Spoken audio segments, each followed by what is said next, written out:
Akhirnya bertemu di ruang sidang. Penampilan dan ekspresi kedua pihak yang tengah berseteru, yaitu Nikita Mirzani dan Reza Gladys, menjadi sorotan.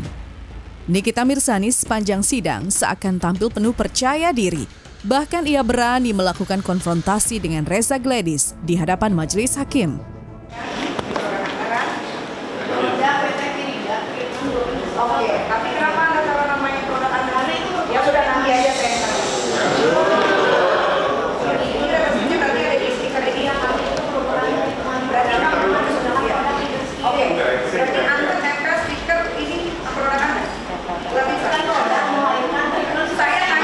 tanya stiker ini. Sudah silakan duduk. Mesti, karena ini pertama kali ketemu. Gimana ya, kalian lihat ya, ini adalah BAP-nya Reza, lakinya dan para saksi. Saya baca dan saya pun ketawa di sini. Kenapa dengan BAP ini saya bisa ditahan begitu lama? Apa penyebabnya? Ada apa ini? Gitu. Tapi ya sudah, nggak apa-apa, ini sudah berjalan. Memang tuh. Jadi dia menegaskan ini persoalan pribadi, tidak ada kaitannya dengan skincare. Berarti urusan kredibilitas dia abu-abu katanya dia. Yang jelas ketika dia ke depan, ketika dipanggil sama majelis hakim gitu ya, kalau kita perhatikan bahasa tubuhnya Nick Mir itu bahasa tubuh yang katakanlah cukup pede gitu loh, percaya diri.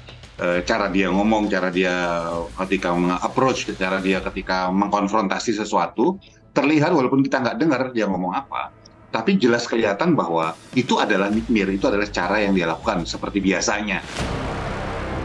Lalu bagaimana dengan Reza Gladys? Awalnya tampil penuh percaya diri ketika masuk ruang persidangan. Suaranya pun lantang dan tinggi kala memberi kesaksian di hadapan majelis hakim. Tapi ketika dikonfrontasi Nikita Mirzani, ada apa dengan Reza Gladys yang seolah hilang kepercayaan dirinya? Bahwa saya ini adalah penipu masyarakat. Oke, 2 November saudara ingat? Ya. Di tanggal 2 November, Niki Murara juga melakukan live streaming dengan mengatakan bahwa jangan dibeli, walaupun dia seorang dokter, dia menipu. Buat saya, Reza Gladys terlihat justru ketika di depan sempat tangannya agak ke depan, agak diem posisinya, nggak banyak bicara. Buat saya tidak seperti ketika dia dalam konferensi pers segala macam yang pem misalnya seperti itu ya. Buat saya ada dua kemungkinan paling besar, yaitu adalah satu, dia merasa hati-hati, cenderung tegang dan plus bisa jadi was-was atau takut sedikit, atau dia memang begitu karena diperintahkan oleh kuasa hukumnya untuk diam aja. Jadi bagian dari strategi, cuma dua ini kemungkinannya. Tak mau saling kalah ketika berdebat di ruang persidangan, penampilan Reza Gladys dan Nikita Mirzani pun jadi sorotan. Reza Gladys tampil bak wanita pebisnis dengan kombinasi pakaian putih dan abu. Alis matanya pun cetar membahana. Tapi Nikita Mirzani lebih heboh lagi soal penampilannya kemarin.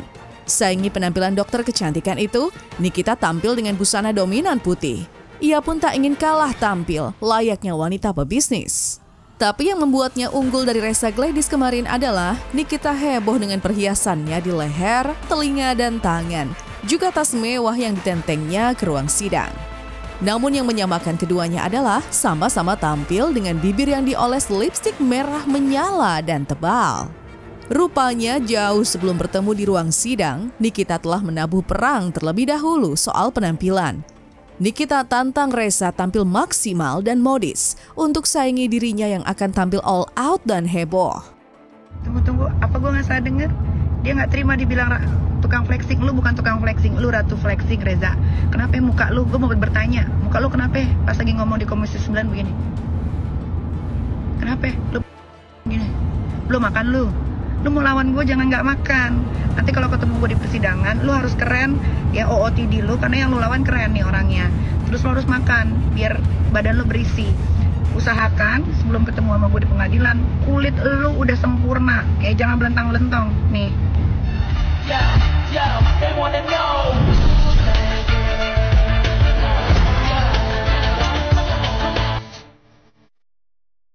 Buat saya mereka sedang memainkan kartunya masing-masing ya. Nikita Mirzani memang gak ada matinya kalau soal mau bersaing dengan orang. Apalagi ia ditantang, pasti semakin menjadi. Namun itulah karakter seorang Nikita Mirzani, sehingga ia pun kerap disebut kontroversial. Tapi memang benar dan merupakan fakta bahwa ketika berada di depan publik, apalagi ketika dirinya tengah menjadi sorotan, Nikita akan selalu tampil seheboh mungkin. Termasuk itu dalam setiap persidangannya di berbagai kasus. Mulai dari memakai busana mahal, aksesoris mahal, juga make-up yang seheboh mungkin. Tak memang kontroversial. Bayangkan, masuk penjara saja ikut membawa tas-tas branded miliknya yang harganya sampai ratusan juta rupiah. Ternyata isi tas mewahnya itu hanya berupa buku-buku dan berkas-berkas. Ditahan di rutan, Nikita Mirzani bawa 2 tas ke sel tahanan. Isinya cuma ini. Apa ini? Apa ini? Artikel segitu doang.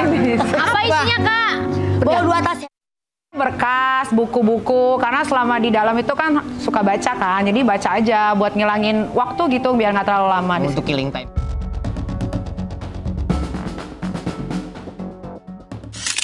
Bukan hanya persidangannya yang semakin memanas, tapi pastinya penampilan seorang Nikita Mirzani dan siapapun rivalnya dalam persidangan itu juga akhirnya mau nggak mau mengimbangi, Pak. Ya kan? Karena kan ini bukan kasus pertama Ibu Niki ya, udah kesekian.